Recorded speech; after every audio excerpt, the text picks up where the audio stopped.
Hoje, nas trilhas do conhecimento, será que Freud está morto? Se você assistiu o meu último vídeo, sabe que o psicólogo mais famoso do mundo formulou uma teoria tão original e disruptiva que explica vários comportamentos humanos e da sociedade. Neste segundo vídeo, vamos te mostrar uma outra parte de sua teoria, a que fala sobre as pulsões de vida e morte, as fases de amadurecimento psicossexuais das pessoas e seu relacionamento com os sentimentos de culpa. Tal como a primeira, essa parte de sua obra foi tão impactante que lançou os alicerces da revolução sexual na década de 60 e forneceu subsídios para uma das mais influentes escolas de pensamento do mundo, a Escola de Frankfurt, que vem transformando a cultura do Ocidente com movimentos direcionados às famílias, à religião e toda a herança de valores e crenças judaico-cristãos que formaram a nossa civilização ocidental. Na segunda parte da elaboração da teoria psicanalítica, após uma série de críticas, Freud defendeu não mais a existência de somente uma força influenciadora do comportamento humano,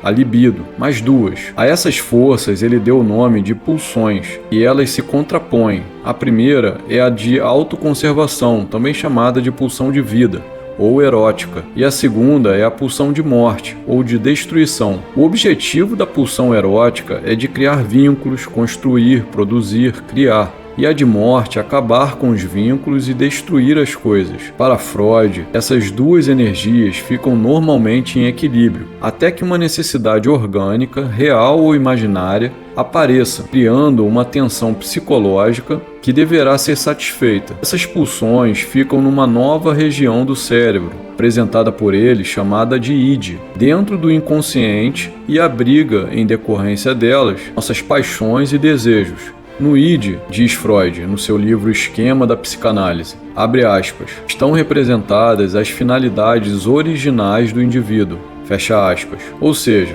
os verdadeiros desejos animais que temos frente às situações da nossa vida. Para Freud, o indivíduo, no início de sua vida, seria puro id, o que significa ser puro desejo e necessidades, sem qualquer filtro ou autocontenção causada pelas repressões. Nesse novo esquema, a realidade do mundo que se apresenta diante de nós e o id estão sempre em conflito. Por exemplo, uma pessoa quer se relacionar com outra, mas não pode tomá-la à força. Alguém te ofende, você quer agredi-lo, mas apenas respira fundo. Para mediar esse conflito, ele apresentou mais um elemento psíquico, o ego. É a nossa identidade psicológica, a forma como nós nos enxergamos, nossa autoimagem, que está em contato com a realidade e tem suas raízes, parte na consciência, parte no inconsciente.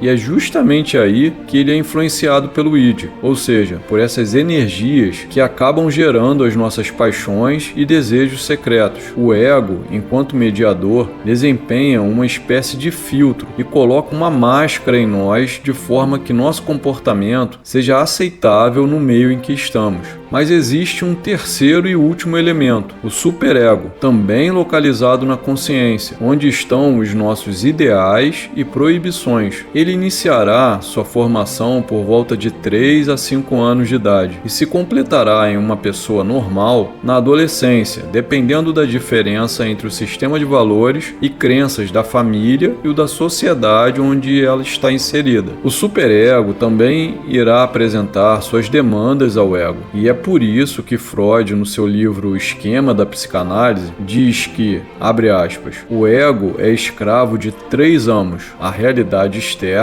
o id e o superego, fecha aspas, o que, segundo ele, torna a vida psíquica do homem muito precária. Vamos entender isso de forma completa, aprofundada e simples, com o nosso exemplo da pessoa que quer se relacionar com a outra. Ocorre que, por meio dos nossos sentidos, identificamos uma pessoa que nos atrai. Automaticamente, uma tensão psicológica é gerada pela pulsão erótica, que quer criar um vínculo com essa pessoa. O estado de equilíbrio é assim rompido.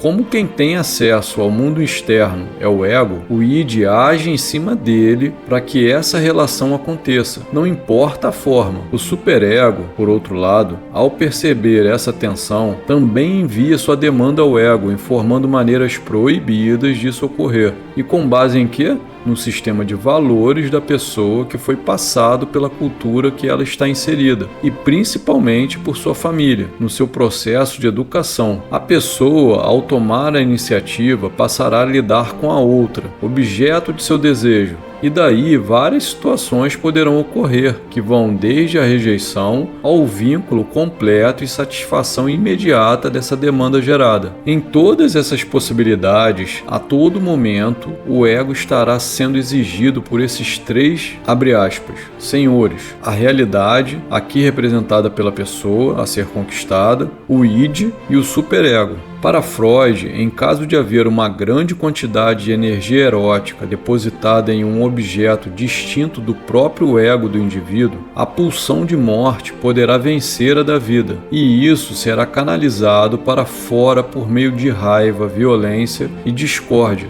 e para dentro da própria pessoa, por meio de sentimento de culpa, neuroses e o narcisismo, uma autoapreciação excessiva e desejo de aprovação direcionado para algum objeto, geralmente um dos pais. Qual a maneira certa de lidar com isso tudo? A psicanálise, pois ela lançará luz a tudo isso, de forma que o indivíduo solucione os seus problemas e acabe com a culpa, que ocorrerá quando ele superar os valores herdados da moral, geralmente de fonte religiosa, fazendo com que o superego seja mais flexível e pare de levar o ego a reprimir as demandas do id e do objeto externo de desejo. Como para Freud, os relacionamentos têm sempre cunho sexual, no seu livro 5 Conferências sobre Psicanálise, ele aprofunda sua visão de como se daria o desenvolvimento psicossexual correto ao longo da infância e as consequências de problemas nesse processo para um indivíduo. Para Freud, o prazer sexual se concentra em determinadas regiões do nosso corpo, as chamadas zonas erógenas. São elas a boca, o ânus e os aparelhos genitais. A boca seria a primeira zona de prazer a ser ativada e desenvolvida. Isso justamente em decorrência do ato de chupar o peito da mãe quando somos bebês. Com o tempo, o prazer passaria para o ânus e se daria a partir do momento em que a criança aprende a controlar suas necessidades de evacuar as suas fezes. Em seguida, passaríamos para o que ele chama de zona fálica, que são os aparelhos genitais, mas não direcionados à procriação, tão somente à masturbação, ou seja, uma maneira de receber prazer. Após essa fase, finalmente o prazer genital estaria completo. Daí então, cada zona erógena estaria subordinada e direcionada à procriação. Quando essa sequência de desenvolvimento psicossexual não se completa, o impulso sexual não estará perfeitamente ordenado para a procriação e o indivíduo se tornará um pervertido. Nesse caso, a pulsão passa a ter como meta a mera descarga da excitação a fim de conquistar prazer e eliminar o sofrimento gerado pelo desequilíbrio entre as forças, de morte e de vida. É nesse momento que o problema principal aparece, pois para Freud, muitos, talvez a maioria das pessoas, seriam incapazes de concluir esse desenvolvimento, o que acarretaria duas consequências. Ou ela reprimiria o prazer pervertido e o orientaria para a procriação dentro do matrimônio, o que transformaria a pessoa numa neurótica, ou não reprimiria esse impulso, se transformando em um pervertido. Essa, portanto, seria a causa de alguém ser homossexual, sadomasoquista, exibicionista ou qualquer outro tipo do que ele chama de, entre aspas, polimorfismos. Freud, no seu livro A Moral Sexual Cultural e o Nervosismo Moderno, diz, abre aspas, a nossa cultura se edifica sobre o sufocamento das pulsões, e essas restrições são a origem do nervosismo reinante na cultura ocidental. Fecha aspas. Como esses preceitos morais vêm do cristianismo, Freud entende que as crianças não poderiam ter educação religiosa e essa deveria passar exclusivamente para as mãos do Estado, sendo ministradas aulas de educação sexual em seu lugar. Nas suas obras completas, volume 2, ele diz, abre aspas, deveria haver a substituição das aulas de catecismo por um tratado elementar sobre direitos e deveres do cidadão, mas essa instrução estará incompleta se não incluir uma educação da vida sexual, pois um sacerdote nunca admitirá a igualdade do homem e do animal, fecha aspas. Foram ideias como essas que formaram o chamado Freud-marxismo, unindo os movimentos partidários de esquerda à chamada revolução sexual e cultural. Nessa visão, a psicanálise é uma superação da moral e da religião, tida pelos movimentos de esquerda como empecilhos para a implantação do socialismo. Discípulos diretos de Freud como Wilhelm Reich, Erich Fromm e Herbert Marcuse, esses dois últimos pertencentes à famosa Escola de Frankfurt, se utilizaram desses pensamentos de forma ainda mais radical. Propuseram uma abertura moral para a liberalização de uma, entre aspas, sexualidade natural, que não poderia ser estabelecida por uma sociedade patriarcal, capitalista, fascista e autoritária, já que elas não permitem essa manifestação. Segundo Reich, se a sexualidade natural fosse liberada, seria produzida espontaneamente no ser humano uma autorregulação. Como moralmente a sociedade não a libera, seria necessário, abre aspas, uma revolução sexual e cultural, fecha aspas. O instrumento fundamental a ser combatido nessa sociedade autoritária é a família autoritária. Reich, no seu livro A Revolução Sexual, disse, abre aspas, toda regulação moral é negadora da vida e a revolução social não tem outra tarefa que lhe diga respeito com maior urgência do que tornar possível, enfim, a satisfação das necessidades humanas de sexualidade natural. A punição imposta à sedução de crianças por adultos não será abolida enquanto a estrutura psíquica de um grande número de adultos não estiver inclinada para esse fim. A sociedade livre ofereceria, após isso, possibilidades e total segurança para a satisfação dessas necessidades. Fecha aspas. Para Erich Fromm, todo tipo de desobediência à autoridade desempenha um papel fundamental, e o homem é um animal que se distanciou da natureza pela sua consciência, muito bem simbolizado pela passagem bíblica contida na Gênese sobre o pecado original. No seu livro O Medo da Liberdade, ele fala, abre aspas, uma relação fundamental entre o homem e a liberdade é oferecida pelo mito bíblico da expulsão do homem do paraíso. Agir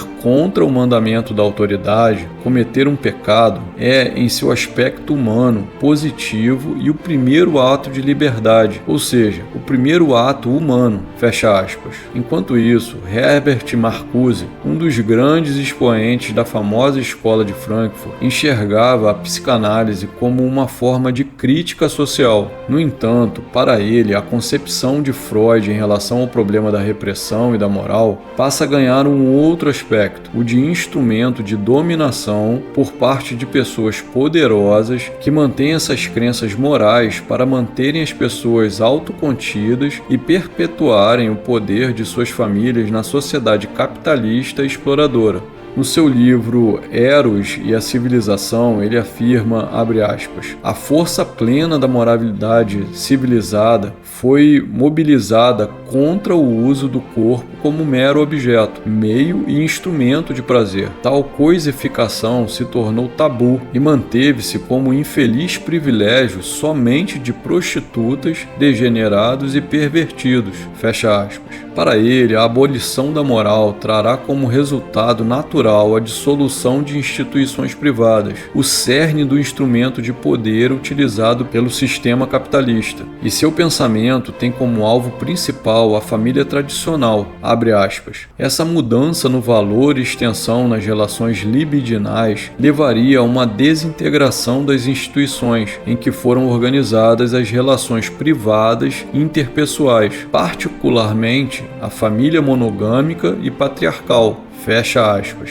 E é isso. Para esses pensadores, o sexo e o prazer sexual estão no centro da vida do homem, mas não por sermos humanos, e sim animais praticamente irracionais e fruto exclusivo do meio e do nosso inconsciente, particularmente as pulsões emanadas do ídio. Como o objetivo da vida é sermos felizes, para eles tudo pode ser feito para esse intento, e devemos deixar de lado valores, princípios e quaisquer parâmetros éticos, pois eles nos deixam doentes, neuróticos, e são o cerne das injustiças sociais. O homem é colocado a todo tempo como vítima da sociedade, e esta se tornou um peso esmagador sobre o indivíduo. Como a base de toda a sociedade é a família, e o que nos liga uns aos outros é a nossa cultura, acaba por ser prioridade a dissolução da cultura judaico-cristã, da família e da moral. Pois, a pretexto de curar neuroses por meio da psicanálise, tudo pode ser feito, inclusive destruir a própria sociedade. Em nenhum momento essas teorias desses pensadores mencionam a razão e a vontade humana, tampouco virtudes e a transcendência do ser após sua morte como parte da vida e instrumentos de transformação dela. Em nenhum momento falam que várias outras abordagens psicológicas, muitas delas muito mais impactantes, conseguem os mesmos resultados em períodos menores para essas neuroses, depressões, ansiedades, e são praticadas sem causar quaisquer prejuízos à civilização e tampouco jogam as pessoas umas contra as outras, como se tudo no mundo fosse instrumento de poder